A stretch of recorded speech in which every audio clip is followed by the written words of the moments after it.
Isang magandang araw sa itong lahat mga idol. This is RG Arts TV. So sa video ito mga idol, gagawa tayo ng trigger mechanism para sa ating mini projector na binubuo ngayon. Medyo matagal-tagal na rin tayong hindi nakapag-upload mga idol kasi namatayan po kami. So talagang ganyan ang buhay mga idol, no? Pero patuloy pa rin yung buhay natin mga idol. Importante nga mga idol yung relationship natin sa Panginoon, lalo-lalo na bigyan natin ng malaking pagpapahalaga yung word ng ating Panginoon, which is the gospel. So patuloy pa rin tayo ngayon mga idol sa buhay, dahil yan talaga ang buhay natin mga idol, may hangganan. So ngayong araw na to mga idol is gagawa tayo ng trigger mechanism. Ito na nga pala yung previous video natin na gumawa ko ng body chamber at nilagay ko na yun kanyang barrel mga idol. So ito pala yung ginagamit natin mga idol sa pagbuo ng ating trigger mechanism. So ang sizes pala nito mga idol is 5 cm yung long or yung taas niya. Tapos yung lapad naman niya is 2.3 cm. So need natin ng dalawang pieces nito mga idol, saka dalawa din ito. So ang size pala nito is 2.3 cm long, and then ang lapad naman niya is 0.6 cm. So dalawa din yung kakailangan natin nito mga idol. So pagkatapos niyan, ito yung magiging stopper ng ating cricket, ng ating pinaka trigger. So ganito yung magiging itsura niya mga idol. So ang size, meron din tayong trigger na binuo. So makapal na PVC yung ginamit natin dyan. Dalawa nito mga idol. Ito yung magiging lagayan ng ating trigger mechanism. So isang napakasimpleng trigger mechanism lang yung bubuuhin natin ngayon mga idol. Simple lang pero mas malinis siya tingnan, no? So ito yung mga sizes natin. 16 cm long. So dalawa din nito ang gagamitin natin mga idol. At saka meron din tayong liha dito na number 80, saka isang super glue. So kung gusto nyong matutong gumawa ng malinis na trigger mechanism, tapusin nyo yung video na to. And shout out pala sa mga subscribers natin na palaging nanonood at sa mga silent viewer natin. At saka nga shout out din kay Shiki Gamutan ng Dallas, ng Nueva East Carmen, Bohol. Shout out sa iyo idol. Kailangan pala natin ito mga idol, isang 2 cm saka 0.7 cm at 0.9 yung size niya. Yung isa naman 0.7 cm at 5 cm or 0.5 cm. So ang una natin gagawin mga idol, kuha tayo ng pangharang dito sa cricket ng lighter natin. So dikit natin to dito gamit nung ating super glue. Make sure nyo lang mga idol na nakaskwala talaga siya, no? Naka 90 degrees siya. Lapat na lapat yan dito. So lagyan natin ng super glue. So ito naman sunod natin ng idol. Bago natin ikabit, lagay muna natin yung pinaka cricket niya. Saka natin ikabit ito. Ito yung magiging housing niya sa loob mga idol. Tapos patakan natin ng, pag okay na yan mga idol, patakan natin siya ng super glue.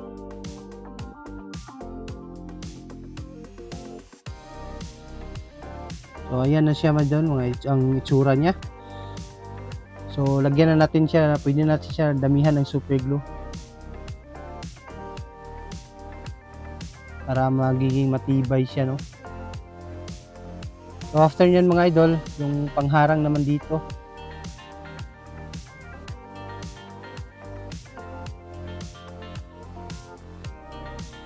so pag na-fix na natin, lagyan na natin ng super glue yan.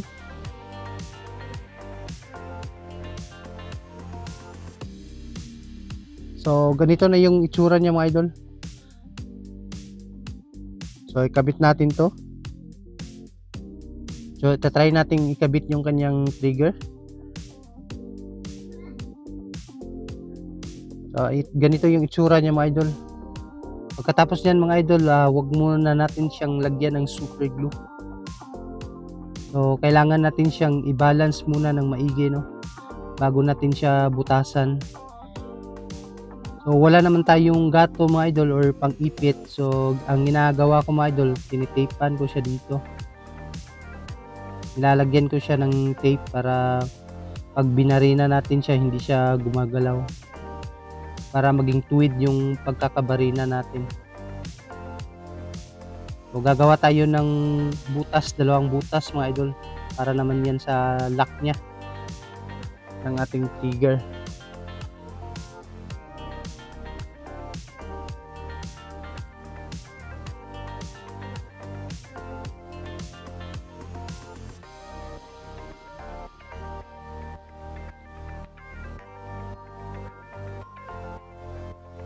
Then bubutasan natin siya mga idol. So ayan na mga idol, nabutasan na natin. So tatanggalin natin yung tape na nilagay natin. Pero kung may gato kayo mga idol, mas maganda kasi yun para hindi talaga gagalaw yung pagbabarinan natin ito. So yung butas pala nito mga idol, kasya lang yung bicycle spoke natin. So gumamit pala ako ng 1/8 na size ng drill bits. So meron tayong bicycle spokes. Dalawa yung gagamitin natin. Ito yung magiging silbi ng magiging lock ng ating trigger, yung housing ng ating trigger. So i-try natin siyang ikabit mga idol.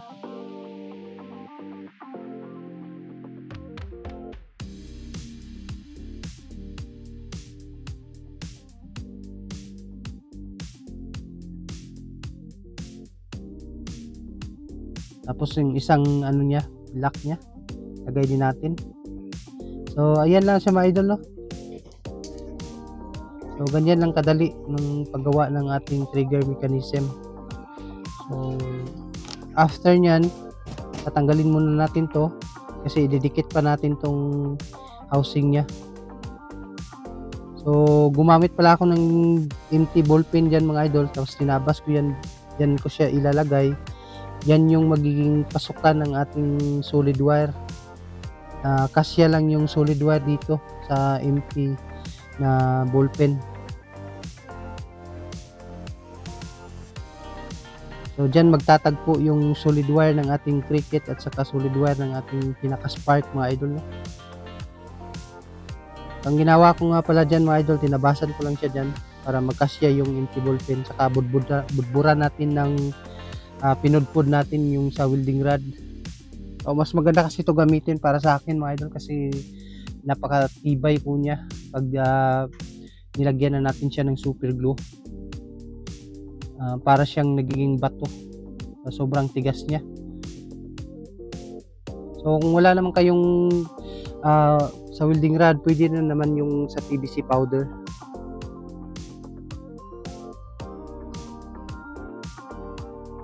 So budburan natin yan hanggang sa matabunan na yung kanyang pinaka ballpen, empty ballpen. Yung pinaka mga butas-butas niya dyan sa gilid-gilid. So dapat silyado yan mga idol. So lihain natin ng konti.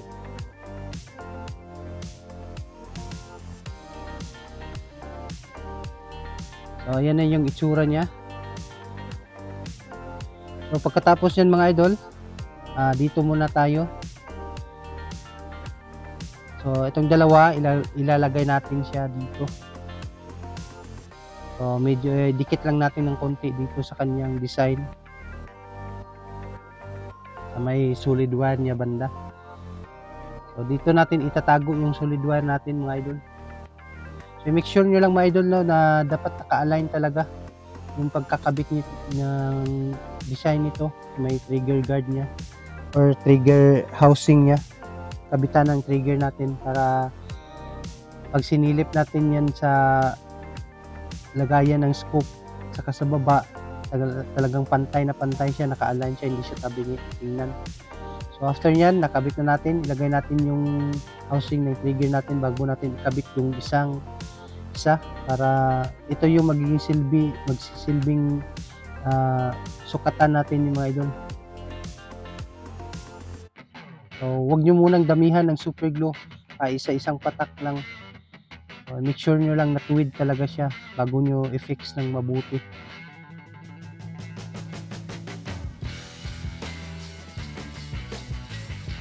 So, lagyan din natin ng super glue yan.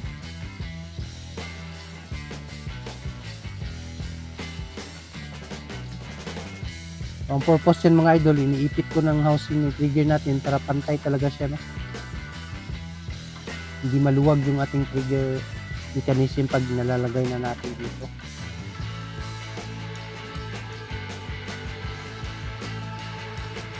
Paggawa nga pala nito mga idol, napakabusisi, no? So, dapat diskarte lang talaga, taga.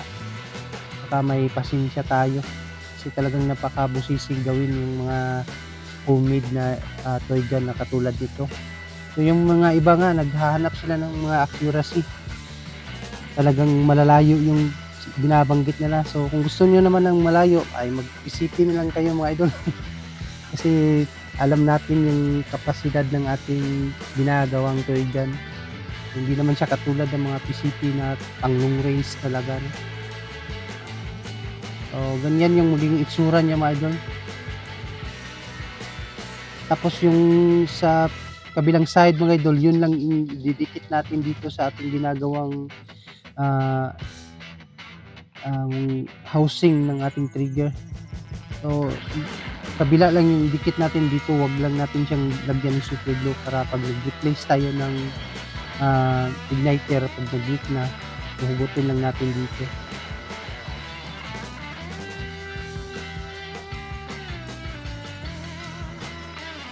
O pagkatapos na natin ikabit mga idol, ilagay na natin yung kanyang solid wire dito.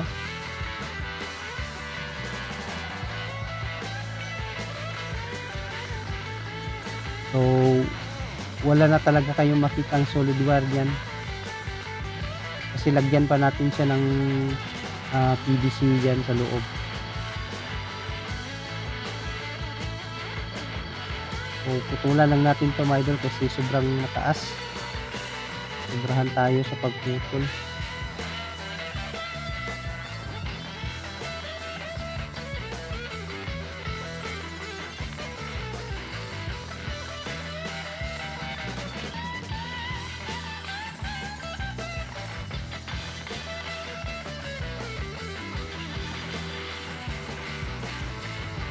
Pagkatapos yan mga idol, ipasok natin dito. May nilagay natin kanina na empty ball pen.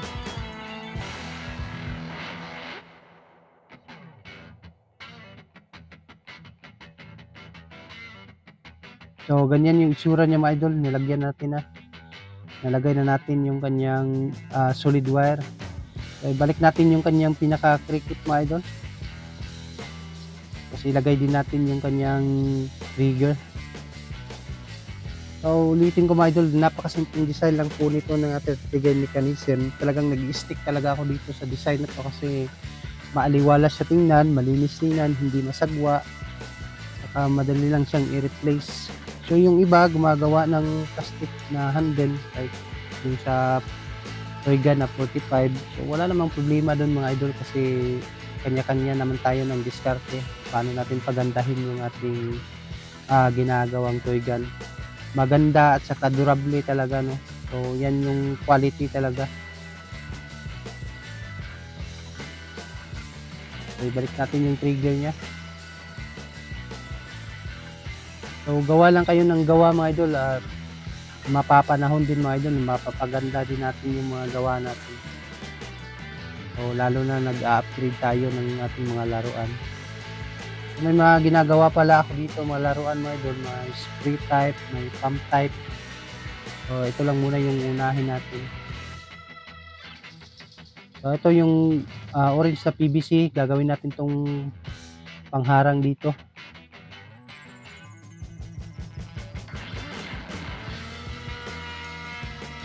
Iipitin natin yung ating trigger, housing ng trigger natin. So bantayan nyo lang mga idol, no, na hindi malalagyan ng super glue yung kabila, yung dito banda. para mahuhugot pa natin yan pag mag-replace tayo ng kanyang igniter pag nag-weak na. So ganyan yung magiging itsura niya mga idol.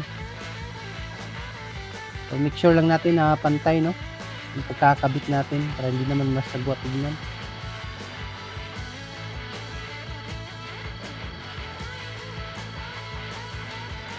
Tapos dito naman sa kabila,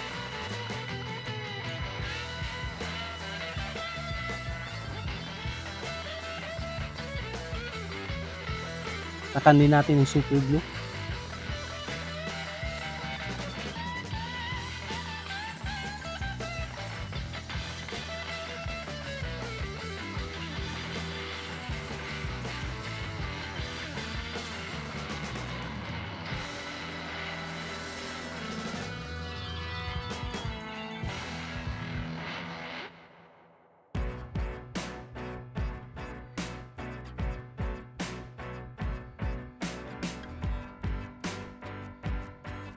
So dito din mga idol, ilagay natin.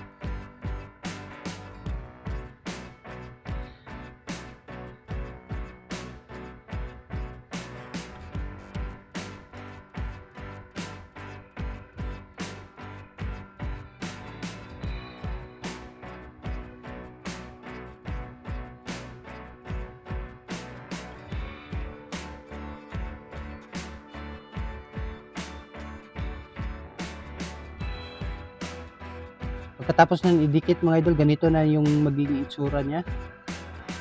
So yung mga bakante dyan dito mga idol, lagyan natin sila ng PVC. So epoxy sana ilalagay ko, pero mas maganda yung PVC na rin na makapal, kasi dito natin i-screw yung kanyang hand grip. So mas maganda siyang gamitin sa PVC nakakabit yung screw niya, hindi sa epoxy.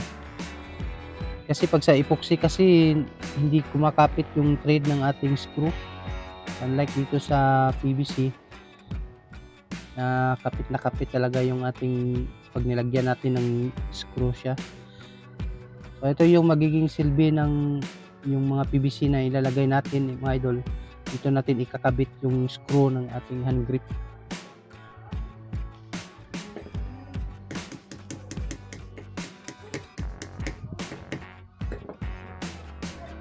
Tapos patakan natin ng super glue.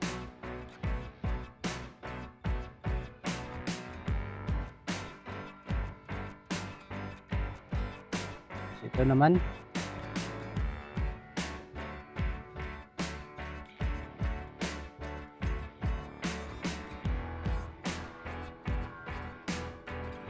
Okay, dikit lang muna natin itong dalawang na to.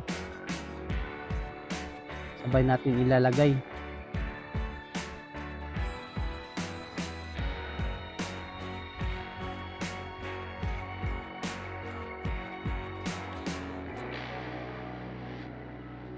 Tapos super gluehan natin mga idol para matibay talaga. So okay na siya mga idol, tapos na. So ganyan lang kadali gumawa ng trigger mechanism, no. Isang simpleng trigger mechanism pero napaka-durable niya at napakalinis niyang tingnan mga idol. So isipin mo wala kang wire na makikita dyan. So ganyan lang kasimple mga idol. Sana po ay nasundan ninyo yung paggawa ng trigger mechanism. Isang simple at malinis trigger mechanism idol yung ginawa natin idol. So God bless po sa ating lahat and see you